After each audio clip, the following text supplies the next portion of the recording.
So, well, welcome to this convention and thank you for inviting me. I was thinking about the kind of the scheme, what I can bring forward to you here. And I mean, clearly, Wizz Air is an airline that actually makes good money. And we haven't found a better strategy than profitability.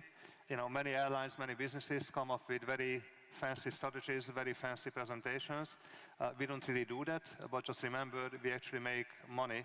And as a matter of fact, Wizz Air became the most profitable airline in the whole of Europe last year, even beating Ryanair. So with that in mind, let me have a few thoughts on the industry first. So when you look at the industry, I think quite a few things are changing, and I think those things are changing structurally. You look at the consumer, I think we used to say, not only in the airline industry or in aviation, but pretty much everywhere, that the consumer has to be in the focus of our thought process. The consumer is king, and we need to serve the consumer, etc. But the fact of the matter is that I don't think we really meant it in its whole meaning. Really, we looked at the consumer as an object to transactions. So we wanted to have a transaction with the consumer. We wanted to recognize the needs of the consumer and transact on the basis of the needs of the consumer.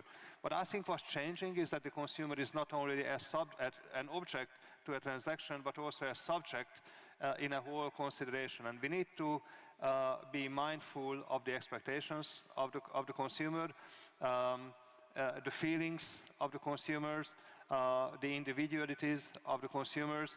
So the consumer has become much more complex than ever before. And also what we are seeing is that governments are increasingly embracing the consumer. This is what I would call consumerism. We are seeing a few countries where consumer protection office is a big deal. I mean, Hungary is a country like that, the UK is a country like that.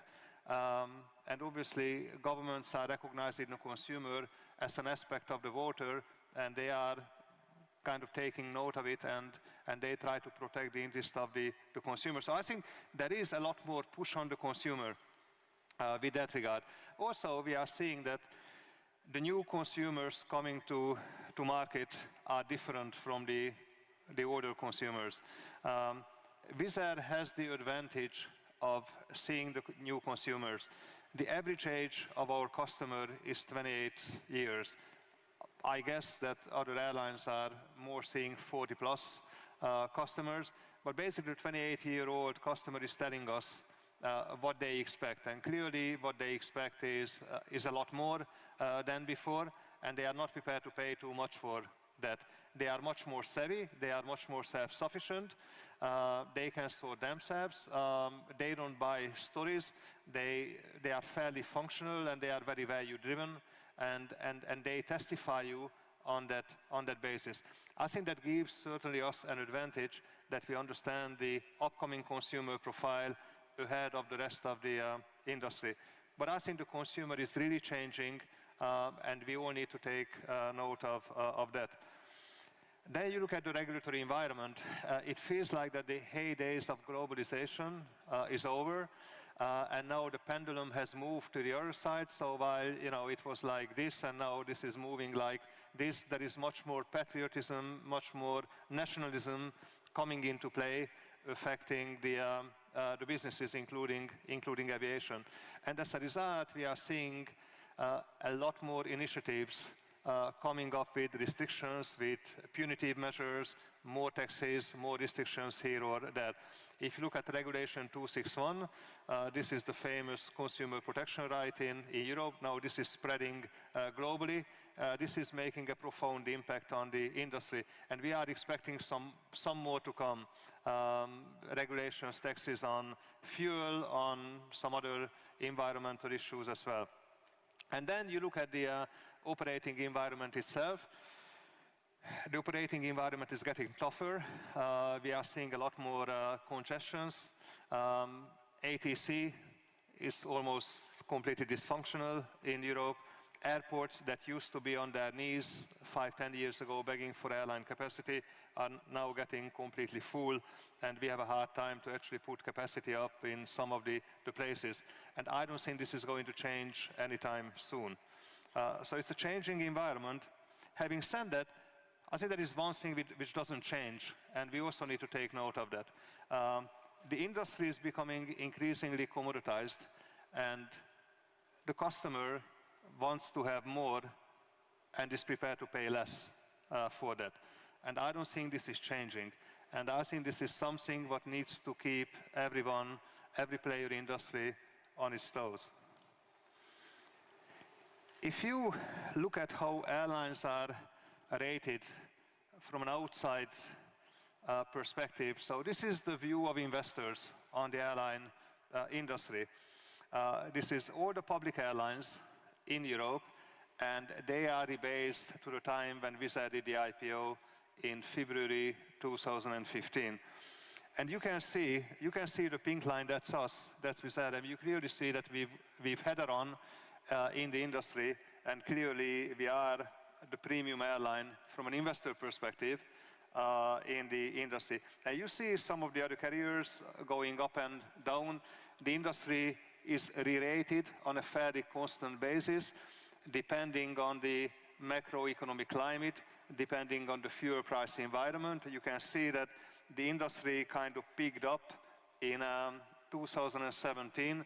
That was the low fuel price environment, quite a lot of economic growth. As a result, the industry was rated up. And then you see that the industry has been rated down because of some growing expectations on coming recession, increasing fuel price, and you see that this is a fairly different shape of the industry. If you look at sort of the underlying factors behind that, you look at the cost performance of the industry. Now, I just picked the low-cost carriers in Europe. You see that there are two distinct categories of low-cost carriers. One category we call ULCC, the ultra low-cost carriers, and the other category we call LLCC. This is the lazy low-cost carriers. Lazy low-cost carriers don't deliver the cost base what you need to stay in the low-cost camp. And clearly, these cost performance factors correspond quite in a straightforward way with the investor views, with the valuation of the business. And it is very important, again, in a commodity business that the lowest cost producer is going to be the winner, is going to be valued most from an investor perspective, but it is also valued most from a customer perspective, because these businesses will have a better prospect for growing the business going forward. So,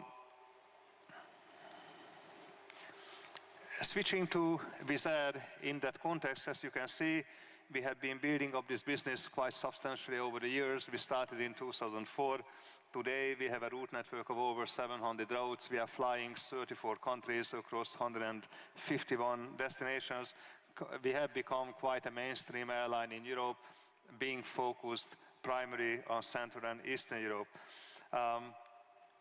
Obviously, we are very proud of what we have achieved, but we are also proud of, some of the other impacts what we are making on society, we are making on the environment especially. We are not only the lowest cost producer in the industry, we are not only the most profitable airline in the industry in Europe, but actually we are the greenest airline in Europe as well. Obviously, this is the function of flying brand new airplanes. We have the youngest fleet of any airlines in Europe. It is an efficiently used airplane. It's a large airplane, high density. We are achieving very high load factors. Our average load factor is 95% during the year. That results in very low emission rate and very low impact on the environment, especially compared to some of our competitors. You can see the comparison chart. I mean, our emission rate is almost only just half of what the legacy carriers emit to the air. And we are on a declining trend, and as we are taking more and more new airplanes into the fleet, this rate is just going to decrease further on. We have been growing this business ever since. You can see that this year we are expecting to carry around 40 million, more than 40 million passengers. But this is the beauty of the model what we have.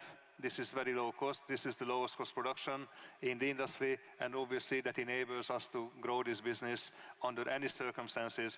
If it's good times in the industry, we grow more. If it's bad times in the industry, we take advantage of the weaknesses of the rest of the airlines, and we grow on that basis. We have been very focused on costs. As you can imagine, we are a low-cost carrier and we are an ultra-low-cost carrier. This is bread and butter for the company.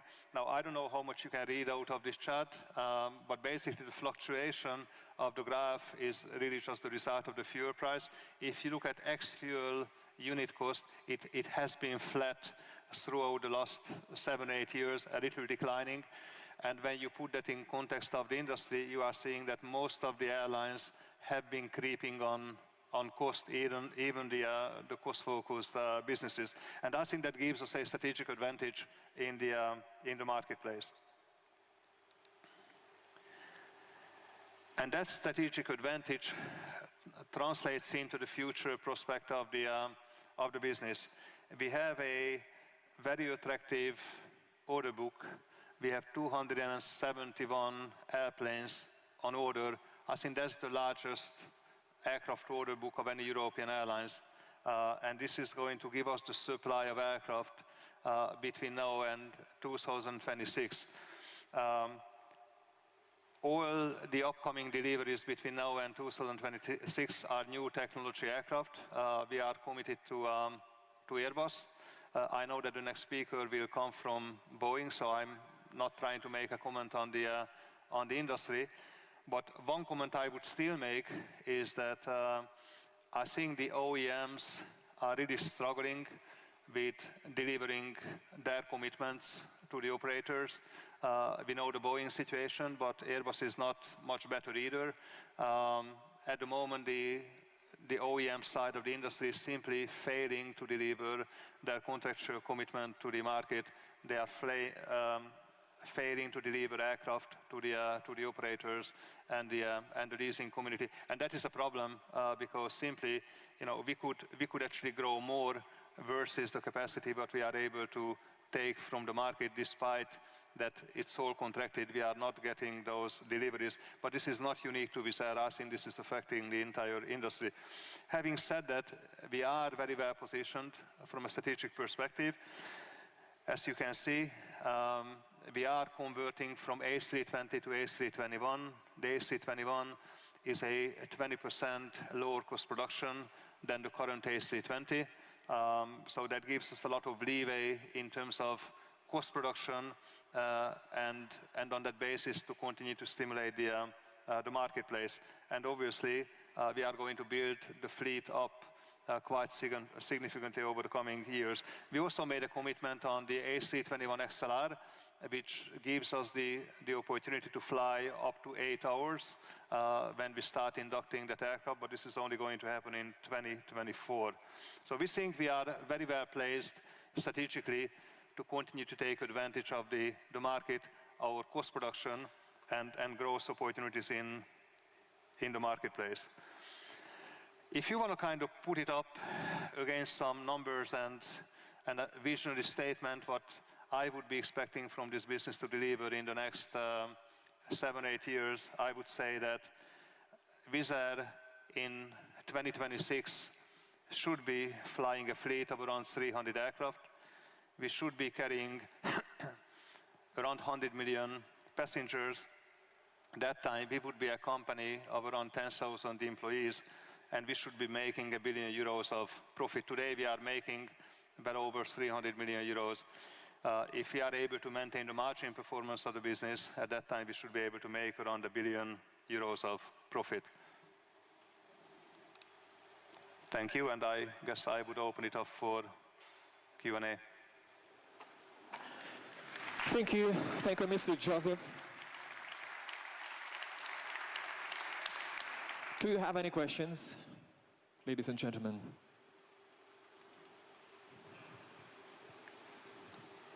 No questions?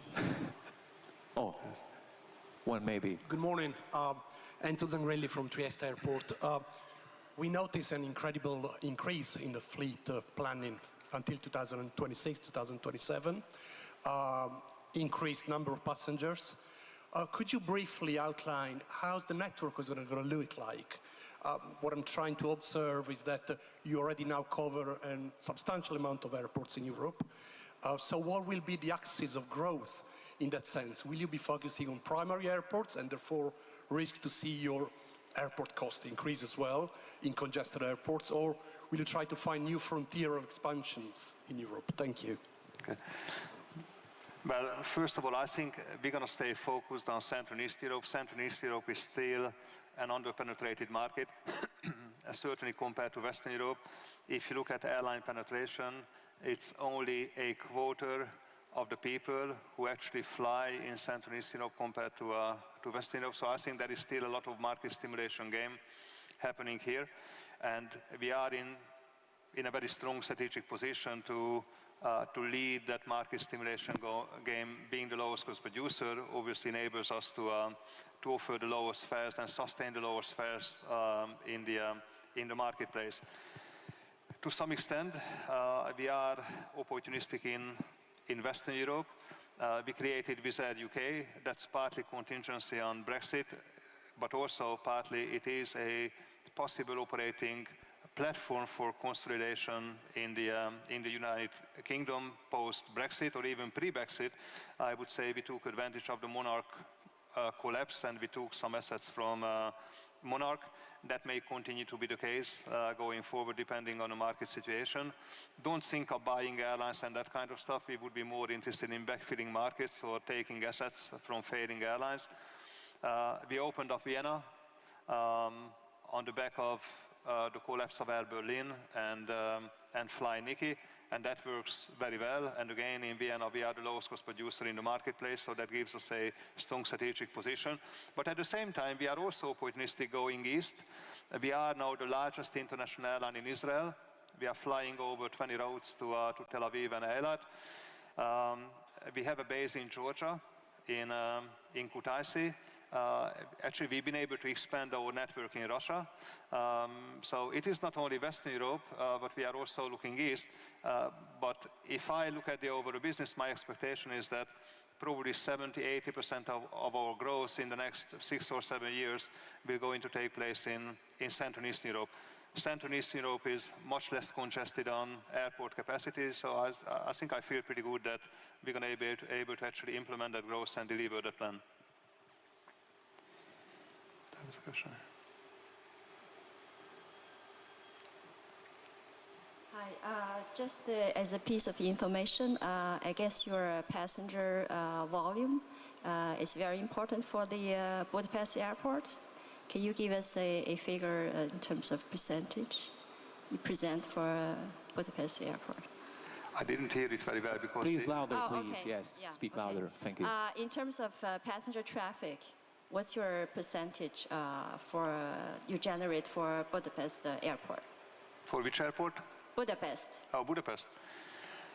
Are you trying to buy it? I have another related question later on. Yeah. Okay. Well, I mean, Budapest is a fairly very established market for Wizz Air, but I think we will continue to grow double digit in Budapest. If I look back last 5 years, we more than doubled the business in Budapest. We're probably going to double it in the next 5–6 years there. So we are still pretty robust in Budapest, and we'll continue to find growth opportunities in the market. So you should be expecting us to grow at least 10–15% a year. The following question would be, after the Malev bankruptcy back in 2011, the status of the national airline company, they can have the non-European routes rights. You know the status of this, if any of the airline company enjoying these rights? Well, We got designation rights on some of the routes, so we are flying to Russia, for example, on the basis of designations. We have a designation to Turkey, but we don't fly long haul, obviously. But in my mind, all those designation matters are becoming less and less relevant. If you look at Hungary, but I think that would go for Lithuania and other European Union countries, you know, within the open market regulatory context, you would be covering probably 90% of the needs of the flying public without the need for getting designations. So we are not overly reliant on designations. We have a few of them, but you know, we pretty much serve the market sufficiently without any further designations. We also have designations to places like Kazakhstan and Azerbaijan and those sort of places, but those are very niche businesses, very low numbers in terms of passenger traffic.